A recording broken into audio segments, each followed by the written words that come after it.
Thursday, October 20th, 2016. Pledge allegiance to the flag of the United States of America and to the republic for which it stands, one nation, under God, indivisible, with liberty and justice for all. That's what the, Second. Mr. Monahan? Yes. Mr. Farrell? Yes. Okay,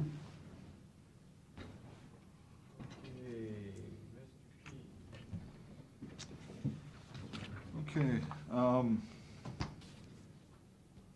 I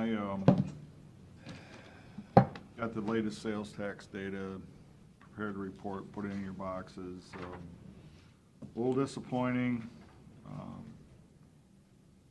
What month was this collection? This was for July. You know, considering the fact Cedar Point has a new roller coaster open up, we had great weather. The numbers just didn't reflect it. I know, it was very flat. Yeah, very flat. So essentially, we're on pace, we expected about 4% increase. We're on pace to do probably about maybe 3.3, somewhere in that neighborhood. Again, we got another big collection, we come up the next month, which would be August. But usually July is the biggest. It still didn't come up to the expectations we figured. Again, it was kind of disappointing. We looked at like the lodging taxes through, I think, October was only 1.2% up from last year. So that, it's not looking real solid either. What Ottawa County's lodging taxes I don't know, I can check with Rhonda, see where they're at. That'd be quite interesting. Speaking of Ottawa County, again, we had talked about the airport had requested additional funds for the customs building. And again, we got a letter from them. The amount was at 25 for, from both counties, total for both counties, to share that. And I asked them to put something together, an agreement on that, which I got. Of course, I pointed out to them when I got it was the amount was up to $250,000 total. So I asked them, okay, why is this changed? No, it was 250, it was 125 a county. No, it was total of 225. That's what the letter had. Oh, the letter that they sent was two and a quarter? It was 225. Okay. So 112,500 each. So I've asked them to see, why is that changed? And they gave some other language on, like calculating the payments. So I helped out with some of that. But they are telling us that, I think this came from the airport, they expected to have it paid off by December 31st of 2020. So it's really a short-term loan. Yeah. Okay.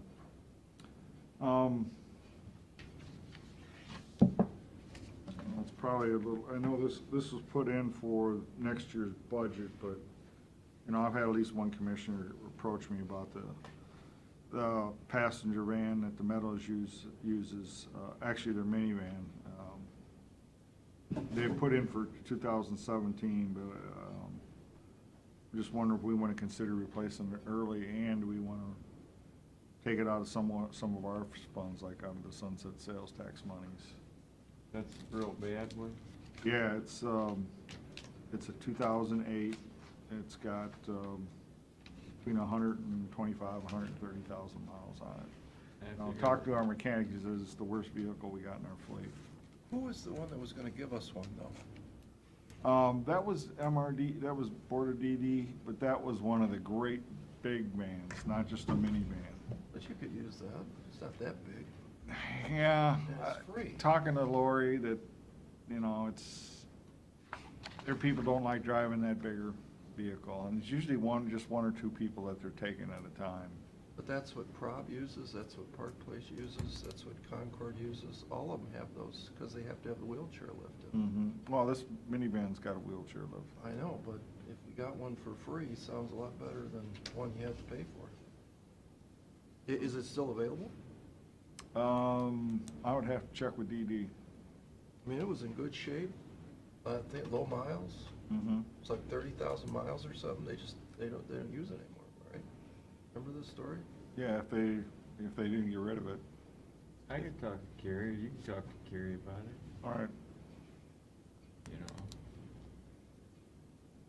What's a new van, 20 grand plus? No, with the wheelchair lift and that, it's about 45. Is it a Ford? Um, With that high, you know, these new vans have different configurations. They didn't say what they replace it with. I think they were probably still looking at staying with a Dodge. But, I mean, I can find out. Well, I mean, they would know what fits in there. Our Gary, Uh-huh. did you talk to Gary about this? No, I talked to Lori and Matt about it. Well, if you need to replace it early, it doesn't bother me, but I talked with Gary and see what they got. Now, this thing that Pat's talking about is what, like, Danny Common drives around for OVH? It's like a step van, Yeah, I like believe, more of a delivery van. it's more of a passenger van. Yeah. Well, it used to You know, be that you see that you know, there's still a few of them out here that MRDD short has. bus, yeah. Yeah. I don't think it hurts to check it out. They do have one like that out at the nursing home. I remember, yeah. That's the one The that's. drivers tough. just don't like it. Well, they It's a don't like big it 'cause thing. It's tough to back up and drive and get it in place. Yeah, But it doesn't hurt to check. okay, Then I'll do that. we can see what they need, and if you need to get one, get one. Okay, that's all I got. Okay, Metro Parks. We're here for the great numbers. I heard had a great time at Harvest Happenings. Even though it did rain 2.5 inches during the week, it was the first time in 9 years we had sun during Saturday and Sunday. So yeah, about over 4,000 people showed up, so. Wow, that's pretty good. Yeah, it was a good time. The weather was warm this year as opposed to, Yeah, it just rained 3 days beforehand instead of right on that weekend, yeah, so. It was smushy, but we had a great time. So the bean soup was down? Yeah, bean soup sales are down, but hamburger sales went up, yeah. This year we started out with acquiring Hoffman Forest Metro Park.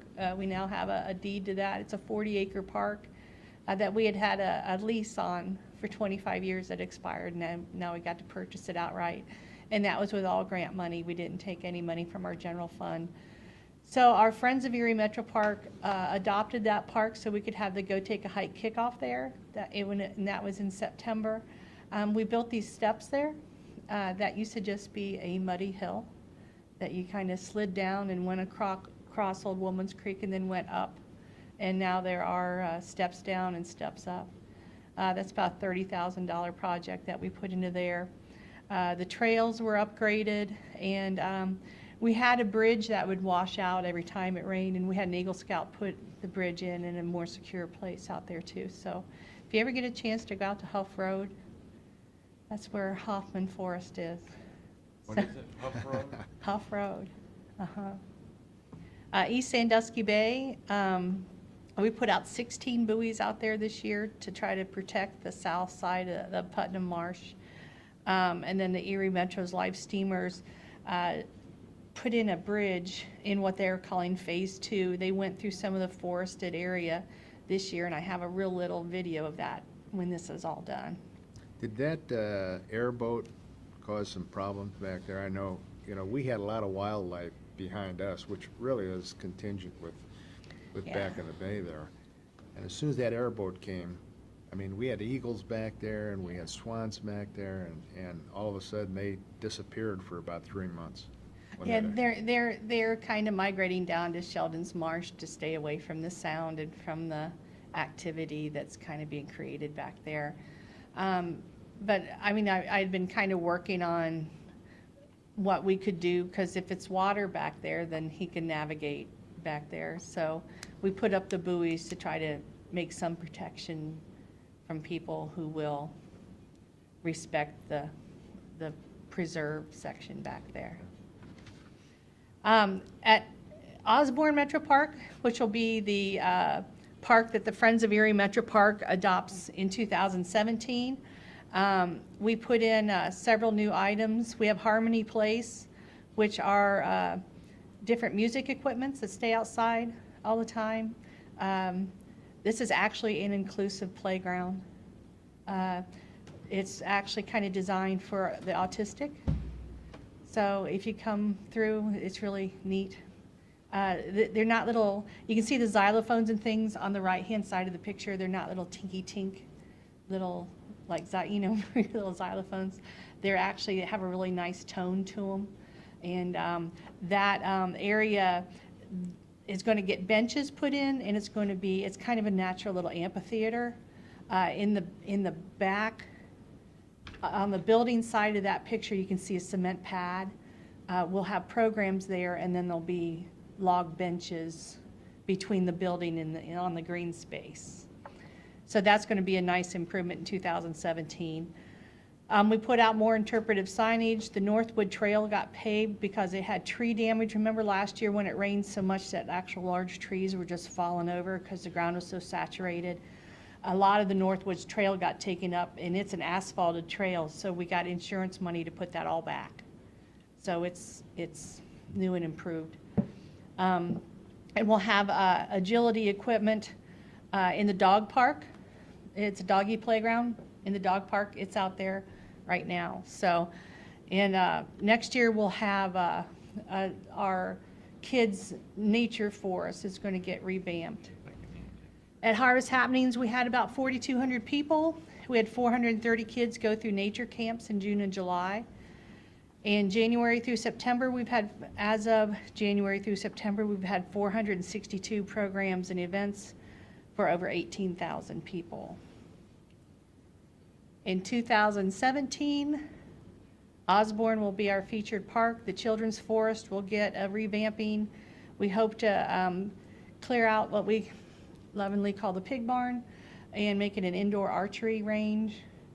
And we're going to redo the roofs on the shelter houses. At the Birmingham School Metro Park, we're going to revamp its basketball court. And in East Sandusky Bay Metro Park, we hope to put in a removable canoe launch.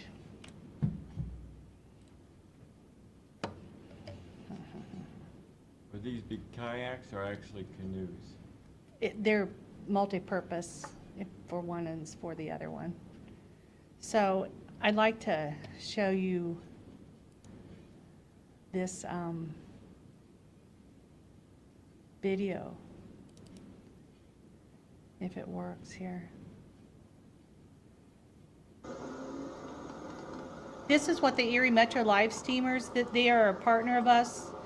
This is a phase 2 of their railroad through the forested area. They do all the work here. Their funding is totally attained by them. They are not to disturb any of the natural areas. They were not to cut down any trees. Any materials that they used could not stop the flow of water and had to be natural materials. So it was kind of a long list of things that they couldn't do, and this is what they could do. Kind of cool. It's real cool. It's a good partnership. We have partnerships with 29 different organizations, and we work very well together. This is an old steam engine, or? They're real little. Yeah. Yeah, I don't. But yeah, they are steam engines, but I'm sorry, I can't really talk to Amy- the railroad things very well. Amy, this is actually here now? Oh yeah, Wow. it's on Eagle Point. Their last run of the year will be their Halloween run. It's on the 22nd. Is that Saturday? Saturday. The rides are free for donate. You know, if you want to donate, that's nice. What's the switching there for? They go a different direction or what? I think they could take it off and redo the. They reconfigure the train. I understand. Like it's big for the railroad guys to show off their steamer. That's pretty good. I wondered, as I went by there, I hadn't seen that train for a long time, but it actually goes all the way back to Eagles Point. Yeah, this was their second phase. This is the final phase of them laying track because it is a protected area. They won't go back further into the bay, but it shows off to the people who come what is back there and gets them outdoors. The next phase that they're embarking on right now is they're building a little mini depot where people can get on and off. What's interesting is it is a protected area and there are so many rules. Like on their depot, they wanted to pour a concrete pad that stops the flow of the water. So they have to do pervious paver brick.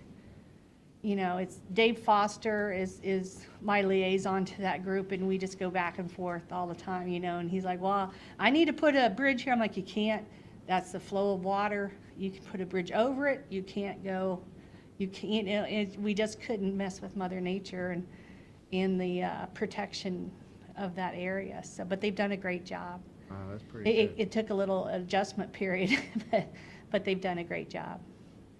So come on out and ride the Erie Live Steamers train on Saturday. So that's the kind of stuff that we're doing. That's my 6 month back, 6 month ahead report. That was great, very informative. Thank you. Hey, I meant to ask you, the houses, Yeah. as you're going down Cleveland Road, they were, whose house was that right next to the river that went, or not the river, but the... Stockdale? The Stockdale house? Yeah. Yeah, what about it? There's two houses back there, isn't there? Was a house that got removed. It had mold problems, and we were going to have to do some intensive work to the foundation, and it's not really our mission to have that house. So we removed that house. And then there's the Enchanted Cottage, which is a little stone cabin-like cottage that's back there, and we rent that out. It's got real cute kids' murals all on the inside and a back deck that overlooks the little Plum Brook area there. So yeah, it's back there. So you rent that out to whom? Anybody wants to have a kids' party, if you want to have a get-together there, it's a rentable facility. Oh, Yeah. Then on the other side is the Erie Metro Life Steamers. That's a house that we own also. That is their clubhouse. They use that as their clubhouse. And then there's a private residence that we rent out in the back. that was Wyland's house? Uh-huh. Yeah, the front house we call the Bogert House. And that's the Erie Metro Life Steamers. They've made it handicap accessible, and they have a little railroad library in there. And then the house behind it is the Wyland House, and that's a private Okay. resident house. Okay. Yeah, cool. Okay? Thank you. Mhm, Thanks thanks. for coming in. Sure. Thanks for having me. Yeah, you want to read a few of the resolutions while we got a few minutes? Resolution for signing agreement with Perkin Paving. Second. Mr. Shenigo? Yes. Mr. Monahan? Yes.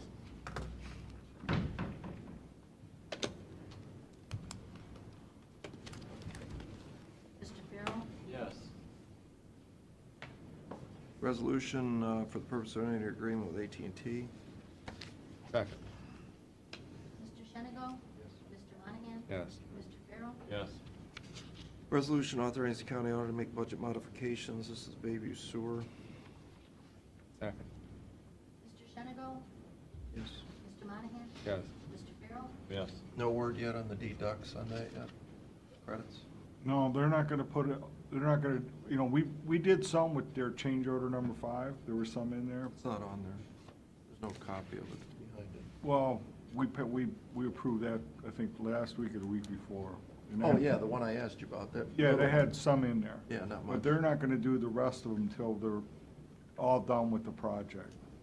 We get all the paving done in the spring. They're gonna hold off on doing any of the rest of that. Resolution for the purpose of any agreement with Mailing Solutions. Second. Mr. Shenigo? Yes. Mr. Monahan? Yep. Mr. Farrell? Yes. Your mic's on. I can hardly hear anyone. Is your mic on? Mine is. Resolution for the purpose of releasing any liens or claims against the property at 1004 Strub Road. Second. Mr. Shenigo? Yes. Mr. Monahan? Yes. Mr. Farrell? Yes. Resolution authorizing county auditor to make interfund transfer. Second. Mr. Shenigo? Yes. Mr. Monahan? Yes. Mr. Farrell? Yes. Resolution entering into agreement with Superior Dental Care. Second. Mr. Shenigo? Mr. Monahan? Yes. Mr. Farrell? Yes. Resolution for a then and now. Sorry, you have a question? No. Second. Mr. Shenigo? Yes. Mr. Monahan? Mr. Farrell? Yes. Resolution for the reverse entering agreement with Erie County Health District. Second. Mr. Shenigo? Yes. Mr. Monahan? Yes. Mr. Farrell? Yes. Resolution for the purpose of entering an agreement with Automation Mailing and Shipping Solutions. Second. Mr. Shenigo? Yes. Mr. Monahan? Yes. Mr. Farrell? Yes. Resolution authorizing county auditor to make budget modifications. Second. Mr. Shenigo? Yes. Mr. Monahan? Yes. Mr. Farrell? Yes. Resolution declaring certain county equipment surplus in order to be sold by internet auction. Second. Mr. Shenigo? Yes. Mr. Monahan? Yes. Mr. Farrell? Yes. Resolution entering into agreement on behalf of the Erie County Recorder with Hancock Wood Electric Corporation. Second. Mr. Shenigo? Yes. Mr. Monahan? Yes. Mr. Farrell? Yes. And this one is about a budget modification, and it seems to be doing something for anticipated billing software contract from COTS to cloud services. You know what that's about? That's for the new billing software for sewer and water. What's the cloud services mean? Is that this is an annual cost? Yeah, this is gonna be a web-based solution, as opposed to, say, us owning the software. We won't own it. So how much is it per year? Yeah, I don't have those figures with me. It's starting to smell like 60, 70, 80,000 a year. I don't think it's that high. Says sewer contract services 37.5, water 32,250, water B 2250, and that's it.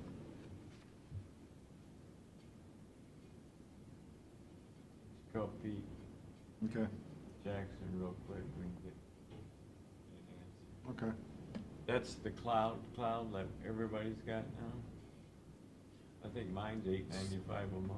I mean, But I don't think that's a lot of, that's the way a lot of these platforms are going anymore. Yeah, everything's in the cloud. Yeah. I don't think that's what this necessarily means. I think this is a software contract. Yeah, It that's. probably buys the, Well, it's actually more like a lease. yeah, it sounds that way, but it certainly couldn't be 70,000 a year, could it? Yeah, don't you have a cloud account, Pat? Yeah. And what do you, they charge, mine's $8.95 just for me a month.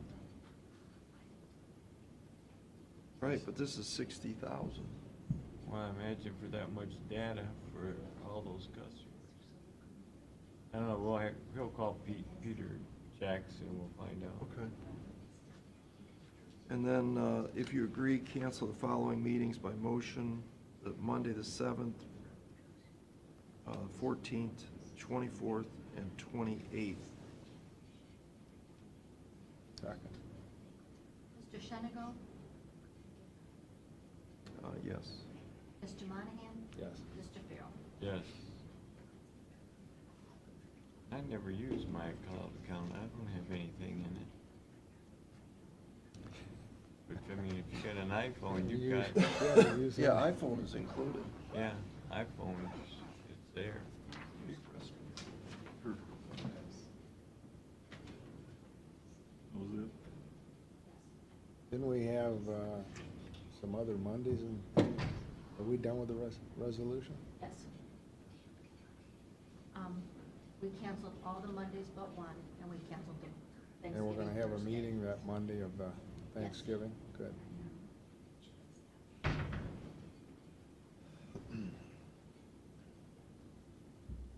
Did you read that, for you? Morning, guys. How are you this morning? Great, how about yourself? Good, thank you. Some things going on for the last couple months with JFS. I think you have the review there in front of you. Children's Services, of course, we continue to work with the epidemic, the heroin epidemic. That's not going away, and of course is consistently creating more problems for us with long-term care being looked at, whether they go into long-term foster care or we get permanent custody. We do have 5 families currently in the process of becoming certified foster parents. Our foster review was completed without any corrective action plans being required. Managed health care, I've mentioned it before. This is a big issue for us because it's both a financial and a labor issue. I think you are aware that what's going to happen is that when we have kids in custody, we have to be responsible for determining which health care plan they go into. So Medicaid obviously is involved. But we have so many kids that have significant issues, and sometimes to find a provider that can address that issue is difficult. And it's going to be our responsibility to find this person, to make arrangements that this child is covered. If we have to move the child to a different placement and we get the child into a new area where that old provider isn't available, we have to, immediately find a new one who can offer the same services. If there's a gap and there's an expense, let's say the old provider gives the service, it'll be our responsibility to pay for that. So we're working on this very hard. All the counties are concerned about it. We just are trying to, and it's not in effect yet. It's December 1st. So we're trying to have everything in place so that we think we can manage this. But obviously, with all the kids we have in custody, finding the staff that can handle this as well is critical, and also being prepared for the financial burden. Mandatory training was done by our staff, as always, at the beginning of the school year, so that the schools are prepared to identify cases of abuse, neglect, or dependency. We formed a new partnership with the Village at Trinity Church to allow us to have visitation there. It's an interesting concept. We have a problem, of course, with getting all the visitations in because we have 2 visitation rooms at our agency. We have more and more people that, the kids are older. We don't have an ability to take them, or we wouldn't want to take them out of school to have a visit. So it's after school, getting the parents there. Sometimes the parents can't be there at the same time if there's a domestic violence issue. Where's Trinity Church at? Karen? I think it's Bellevue. I didn't check with the staff to see where they're located. I know it's been a church that's reached out to us, and so we were happy to have it because we do have kids that aren't necessarily in the Sandusky area. Yeah, because I know we used to have that one church that was on Hayes Ave that we've had programs there before, and that Correct. had a nice big, gathering space. That one out by the, American Legion. yes, Yeah. yes. So this is helpful. We need to have this ability to have more places to have visitations so that we can get them accomplished. Any questions on Children's Services? Family and Workforce. August was the month where we converted the majority of the cases from the old CRISI system to the new OI system. Obviously, every time you change a major, huge system that's been operational since the 80s, you're going to have problems, which we did have, but it wasn't just us, and actually I think our county did better than a lot of them. But the nursing home cases did not convert correctly, so there was a lot of individual work that had to go into those, and also the Medicaid cases There's some discussion, counties are concerned about this, that Medicaid might be taken over by the state and given to an independent third-party vendor.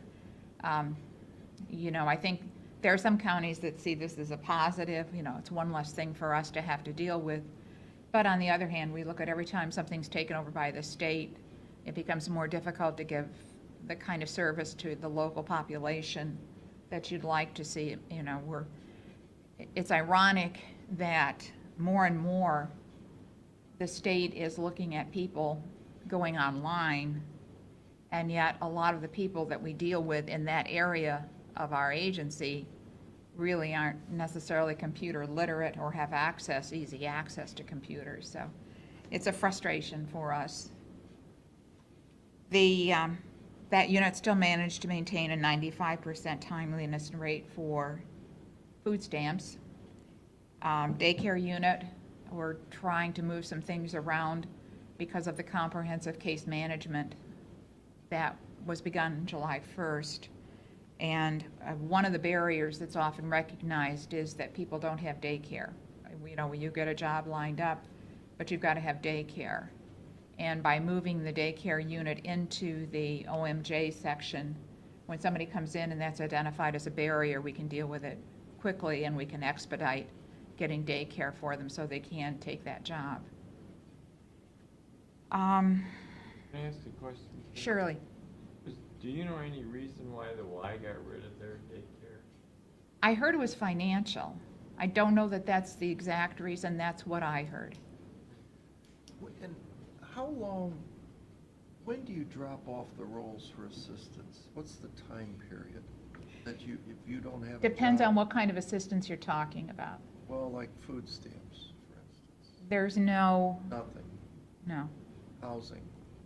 Well, let's back it up. Food stamps, if there's an issue, someone could be barred from reapplying for 3 years. If there's some kind of issue where they've fraudulently gotten it, they can be barred. Now, depending on the level of fraud, it could go to court, but if it's what the state deems as a minor fraud, they could be barred for 3 years. Housing, we give assistance, rental assistance, and that's available every 24 months, but that isn't automatic. It's, unfortunately, some people treat it like it is, but the fact of the matter is it's 24 months, and if someone comes in and says, okay, this month, it's been 25 months since I got rental assistance, and I lost my job this month, I can't pay my rent. And if they document that, they could be eligible for rental assistance that month. So when they say you've fallen off the rolls of public assistance, That usually means cash, cash assistance, because there's a lifetime cap on that. okay? And once you've met that lifetime cap, now it's not your children, but you as an adult, As an adult, okay. you What is the can't. lifetime cap on that again? I believe it comes out to, at this point, 4.7 years. So it's not consecutive, but if you put all the times you've gotten cash assistance together, Cash assistance last year, we had almost $1 million, if I'm not mistaken. but it's a difference. This is for an adult who doesn't have dependents in the home. So if you talk about a grandparent who's taken custody of grandchildren, and they meet the income requirements, they could, if they got those kids when they were 6 months old and they never adopted them, never got past that income mark, they could get assistance for those kids. So that would come into that $1 million or more that we got. So there's people like that. There are people that are aged or blind that will get cash. There's not a cap for them. We're talking about what they consider to be able-bodied adults. Right, yeah, exactly. So that's where the cap is, and there's a lifetime on that. And If that, the food stamps, there is no. no. We have about $16 million last year? Oh, yeah, I didn't bring the figures with me, but yeah, it's huge. That Yeah. cap, if they say get a job and for a 2-year period of time, they have to pay back a portion of that money. If they get a job during the time they're getting cash, then of course, if it's under the amount, and that's why sometimes we have sites where they're working 10 hours or something and they're still getting some cash.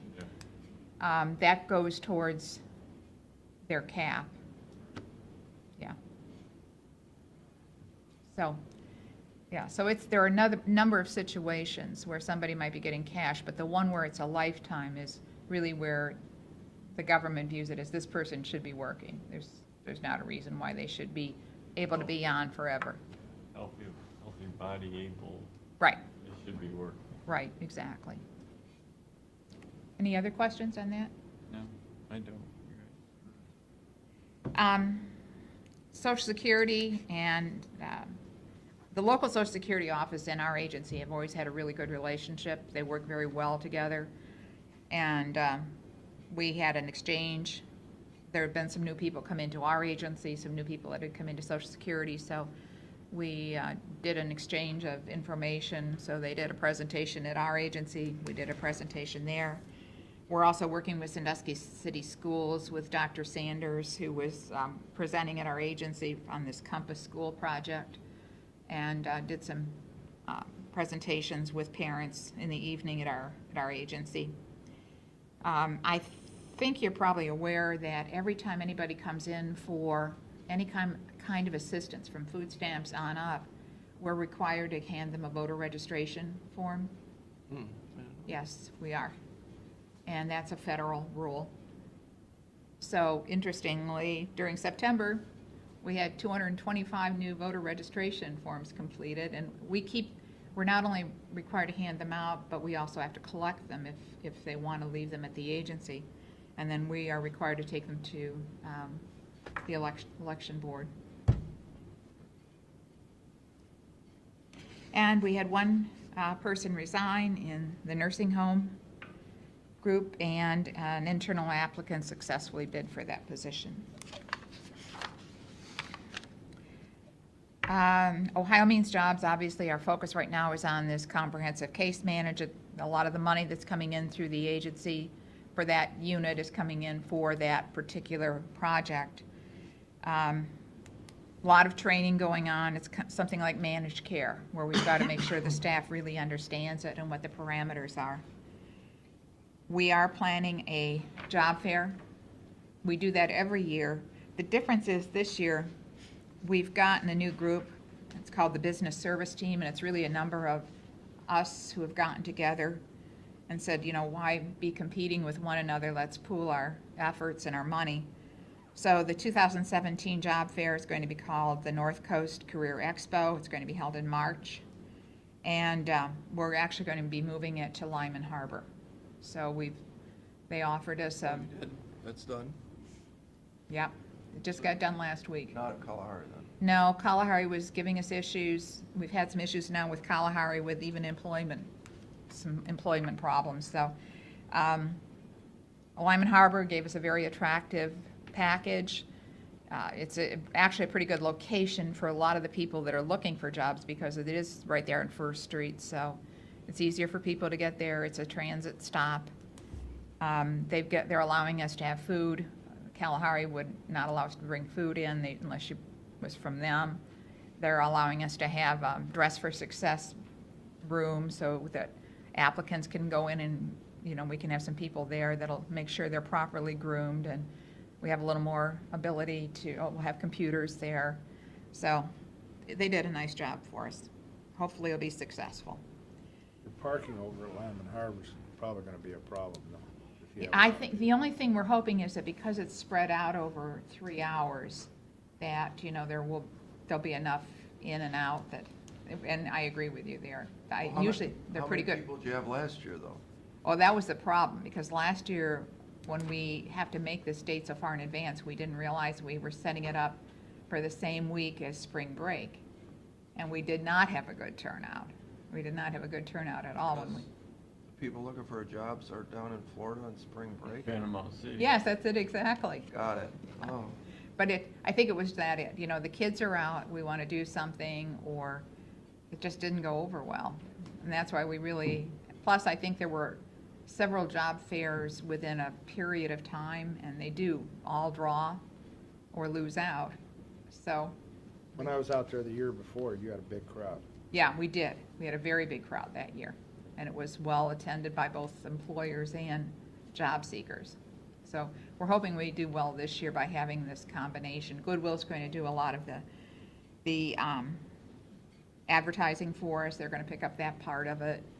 BGSU has another stake in it, so I'll be reporting back, let you know how that goes.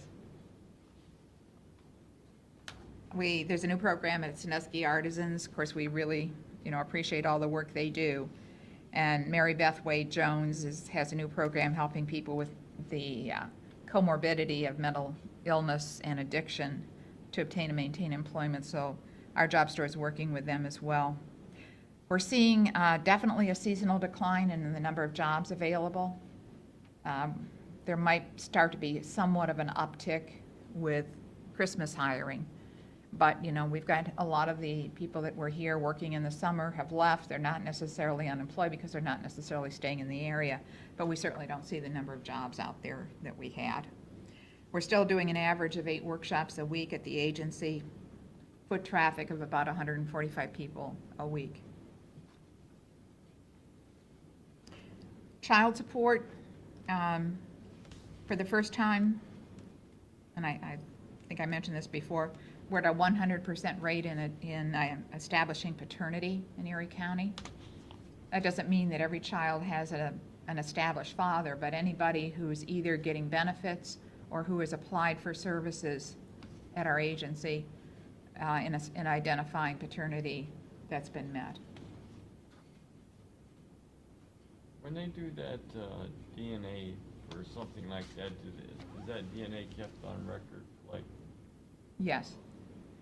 criminal activity in the future? We can't share. It works 2 ways.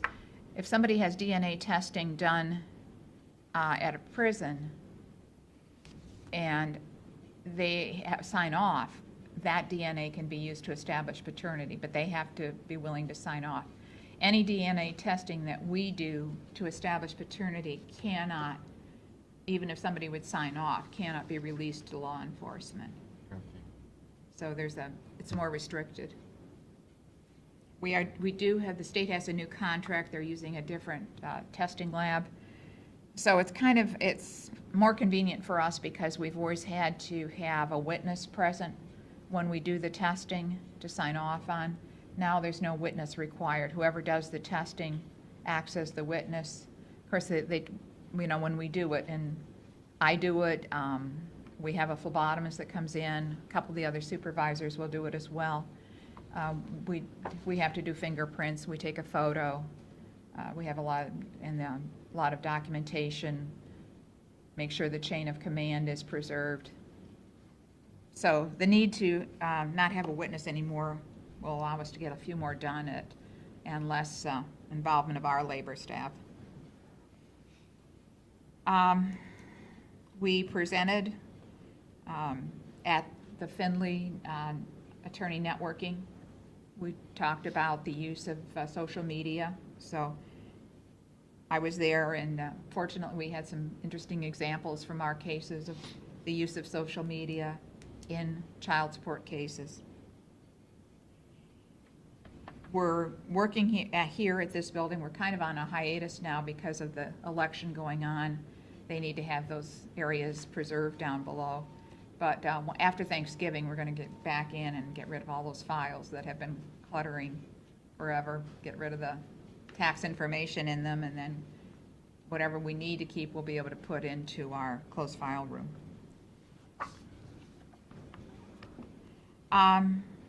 Working with the court, there was a 6th District Court of Appeals decision where a certain level of child support order had to be established before a court would be considered to have achieved a final appealable order. And so we're working with the court to make sure this occurs.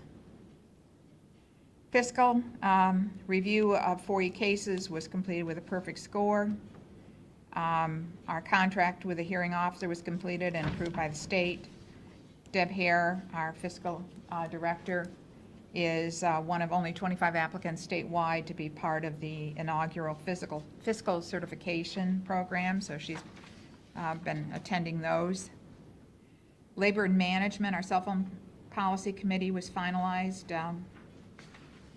a version which we're using.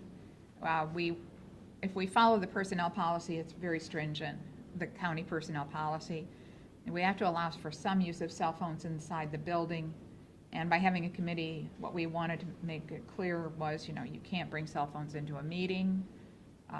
You absolutely cannot have cell phones for personal use without, if your child calls you and says, I'm home, we're not going to be upset about that. If you have a half an hour call with that child, that's not appropriate. So we've tried to make it a more realistic policy. We've been, of course, meeting with HR and getting up to date on the exempt and non-exempt employee cap. We've got that worked out. We're looking at, we've been sharing our annual evaluation form with some other counties because they like the process we have. We're looking at replacing our mid and probation ones. And we've had our last L&M because we're now into pre-negotiation mode, which will go on in February of 2017. So the union has put out its request for information. We've started to provide that, and we'll be going forward. Any questions?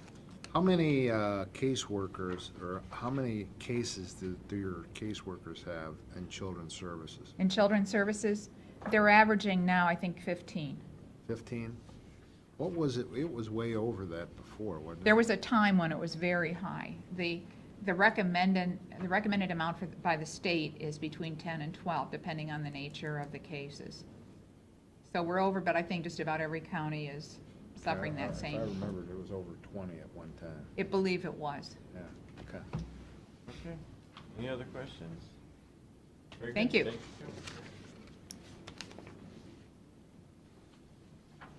Mr. Halliday, we're ready for you if you're ready. We're running a little behind. Thank you.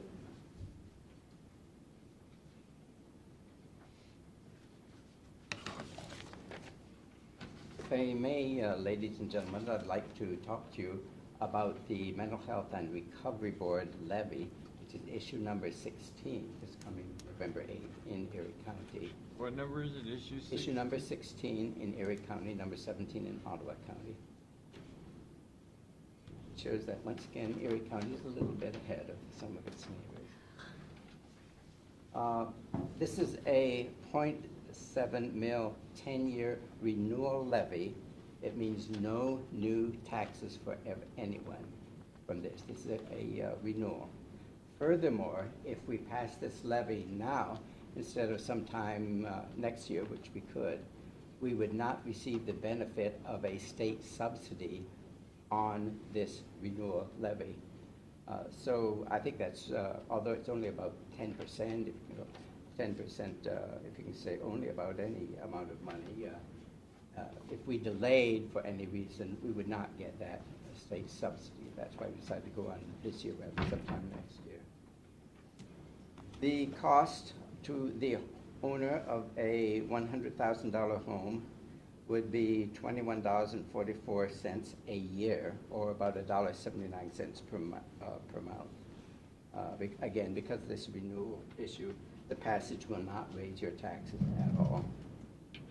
These tax dollars serve as a safety net for all residents, ensuring that services are in place and are accessible. Last year, we served within our system approximately 6,250 residents for behavioral health care services. Since I've been in this position, our mantra has always been, no one is denied the care they need due to inability to pay. And because of the generosity of the voters in Erie and Ottawa County, that's true to this day. If there are any questions, I'd be happy to answer them. We are hoping to continue and expand our services to the jail, because we find oftentimes that persons end up in jail because of undiagnosed mental health issues. particularly bipolar disorder. We used to think that if you have what used to be called manic depression disorder, that you either had it or you didn't. Now we know it's a spectrum disorder, which means you can have it a little bit or a lot.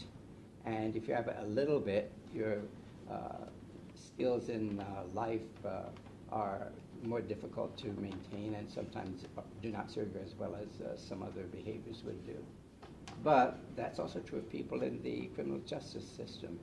Now that we know this, the good news is we have medications and treatments and other activities in intensive outpatient, which will allow the individual to get better and ultimately to return into back into a citizen that is of pride to everyone in the community. So that's what our goal is, and our objective for right now is to pass the levy. Okay, anybody have any questions, Kurt? What's going on with the Conestoga programs? Conestoga program is highly successful. It has now been transferred from my office directly to the Center for Cultural Awareness, which did a splendid job in Sandusky, South Side area, of engaging the people there. What we found was, from the expense, from our standpoint, at the beginning of the program, about 3 or 4 years ago, when we first started this emphasis on engagement and getting people into treatment, there was a jump in the cost to us overall, as you would expect when people are suddenly deciding that they need to take care of this problem that they've had. After that, however, the number of persons who were receiving treatment from our agency fell from 113 to 50 in the last year. So during this time, we put about $150,000 in extra services, including salaries for a wonderful woman who went door to door and loves being part of the neighborhood, and treatment went from 113 to 50, which is a spectacular drop, and saved us at least $300,000 as a return for the $150,000 that we met. So this saving, I know that you gentlemen are very much appreciative of savings of any sort, and this hopefully also should have reduced a little bit the number of persons who end up as wards of the county Job and Family Services offices too. We don't have the data for that currently, but I'm very pleased that the Family Children's First Council discussion and taking action on this type of case. Okay, anything else? Hey, Kurt? Yes. I understand that your office and the sheriff's office are partnering to apply for a grant. Yes. Essentially for a mental health professional to go out with a deputy and a regular type of patrol, if you will. Right. Where are we at with that? I just got an email yesterday. The state finally made its decision, and we were not included among those funded. This is the second time we've applied, and the sheriff's office is diligent and never quits. So we'll be applying for other grants for doing exactly the same thing. Okay, very good. Thanks for Thank coming you. in, Kurt. Thank you very much. The pictures taken down at the courthouse the other day, I had a chance to talk with Judge Burnett. In fact, he even brought it up at the meeting about security at adult probation. And I had an opportunity to go over at the adult probation, and Karen Volz gave me a tour and showed me some of the things that the Ohio Supreme Court had recommended. We should probably get that out for all of the commissioners and maybe discuss that at next meeting or the couple meetings down the road.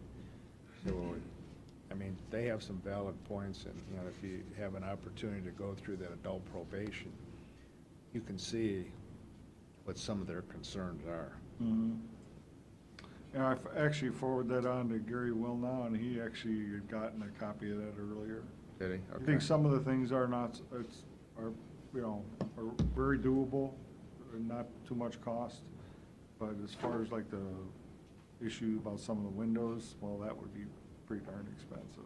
Well, I mean, you take a look at some of the windows, I'm not sure whether you darken those windows or, you know, whatever, I'm not Oh, sure what you they do. want Yeah, improved yeah, glass is I what- saw some of the concerns, but, you know, yeah. Or make them smaller. I think you have to take a look at it, because they, you know, in today's world, they really are putting themselves up front and, Mhm. Like I said, there's some that I think we can implement relatively quickly and cost effectively, okay. so. Yeah, I told Gary I wanted to talk to him about that. Okay, well, you know, when I sent we- that over to you and Carolyn, it would have been nice to, and if you talked to Gary after that, or? He and I just traded emails, but we're gonna talk here in the next week or two. Okay.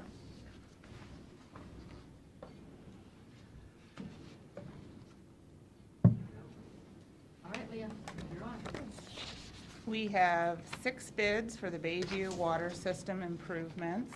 Pass that over to Gary. The first bid is from Spear Brothers out of Sandusky, Ohio.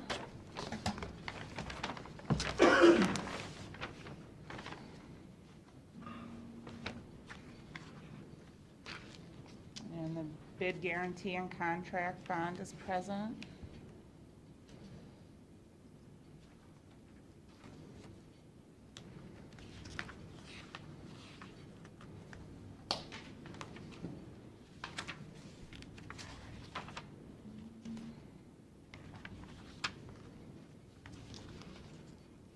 People bid on And the total bid amount is $218,030.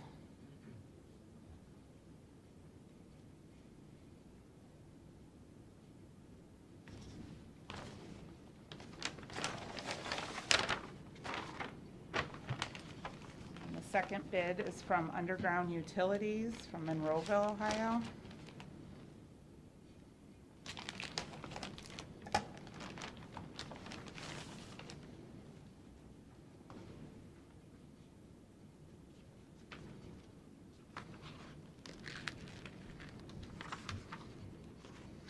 And the bid guarantee and contract bond is present.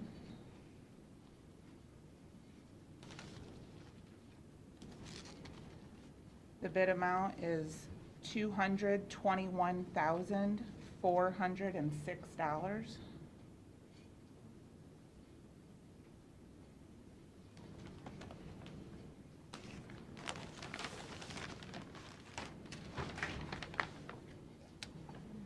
The next bid is from R.A.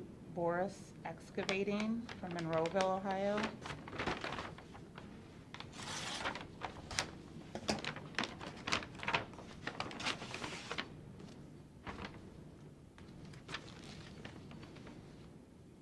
And the bid guarantee and contract bond is present.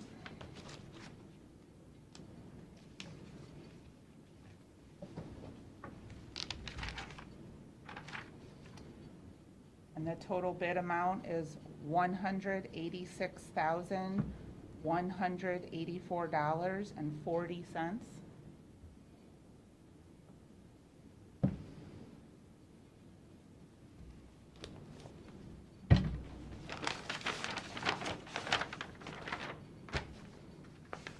The next bid is from Z Construction Company from Holland, Ohio.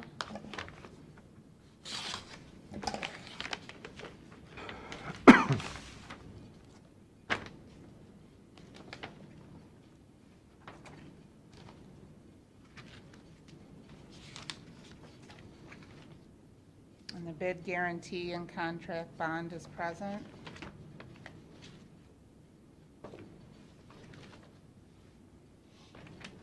The total bid amount is $196,631.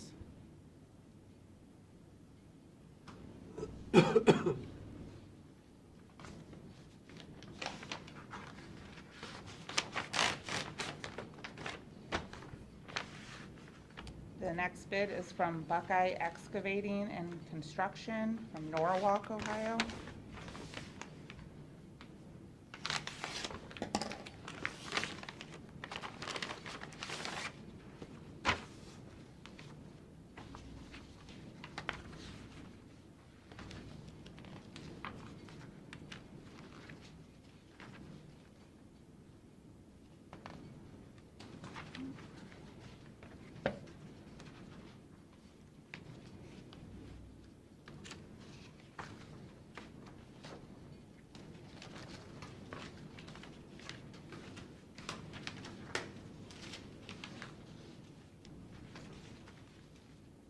and their bid guarantee and contract bond is present.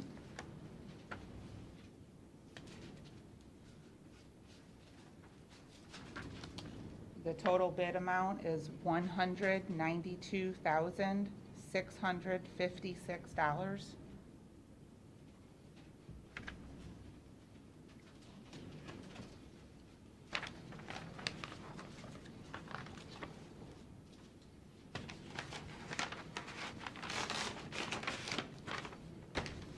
And the final bid is from Cash Services from Millbury, Ohio.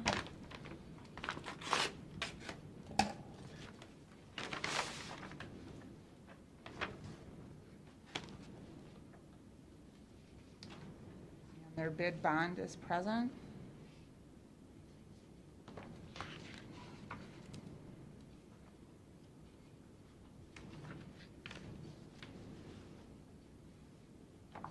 The total bid amount is $207,996.30. Okay, you heard the bids, what's your pleasure? Turn over for the report and calculation back to us. Second. Mr. Shanahan? Yep. Mr. Flanagan? Yeah, well, you have these available in case any of the other vendors Yeah. like to look at them. What was your That's 214. 200. Those are close. Okay, any public comment in regards to the immediate tonight? I got Pete Jackson here to answer those questions about the supervisor. Hey, Pete, Pat? Go ahead. Pete? Pete? Oh, yes. You're up.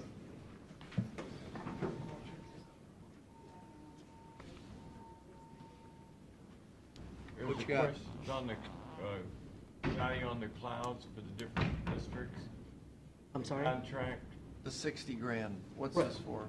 That's, we were approved in the budget for the software, and I put it in a capital line item, and so I was just switching it to a contract services line item. Is this a yearly cost, or is this a, That's gonna include the data conversion, our training, and the first year cost. okay, how much is it then every year after this? It's indexed, but we've got the first 6 years written in the bid. This first year, the maintenance is 31,800. Year 2, it's 35,400. Year 3, 39,000. Year 4, 42,600. And year 5 is 46,200. So are we buying this software then for $120,000? We're just paying for it over 5 years? It's more like a service. We will use this cloud service for our utility billing. Yeah, we're not buying any software. Right, we're pulling the software out of the cloud and Right. using it. Understand that. But it's like a lease payment, basically. Right. Instead of Rental buying payment. a disk, you buy the availability to pull it out of the cloud for $30,000 a year. Yes, but it'll be every year, not just like the Right. first 5 years, we'll have a payment like this, similar going on forward. But the 31,000, for instance, next year, the money we're paying this year for 60,000 is because of training and the initial setup. Right. So the total cost over 5 years is $300,000? I think we had 215,000 we wrote down. Is it 215? Well, plus the 60. Yes, 120, 60, 180, plus 60, it's about 240, about 250. I've got, Oh, no, I got 31 in twice, my bad. oh, okay. So, yeah, 215, all right, okay.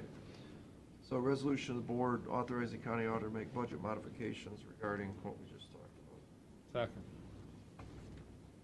Mr. Shanahan? Yep. Mr. Monahan? Yes. Mr. Farrell? Yes, thanks, Pete. All right, Okay. thank you. Then we need a motion. To adjourn, No, No. closed session regarding land acquisition. closed session regarding land acquisition. Second. Mr. Shanahan? Yes. Mr. Monahan? Yes. Mr. Farrell? So what's the language you want to use? Just a motion to settle the Keller case, and then Gary can fill in the rest Right, of we'll it. just make sure all the case numbers. You want- everything are there. So you don't want the case number when I make the motion? No, he'll fill it in. Yeah, I'll fill it, the particulars, the 65 is on parcel 10. Okay, so I mean, we can put that in. motion to approve a settlement offer on the Keller case, Appropriation case. appropriation case, On parcel parcel 10. number 10, for $65,000. Second. Mr. Shenigo? Yes. Mr. Monahan? Yes. Mr. Farrell? Yes. And motion to adjourn. Hold on, wait. You got anything else, Gary? Nope. Pete? Now you're ready. Second. Motion to adjourn. Mr. Shenigo? Yes. Mr. Monahan? Yes. Mr. Farrell? Yes.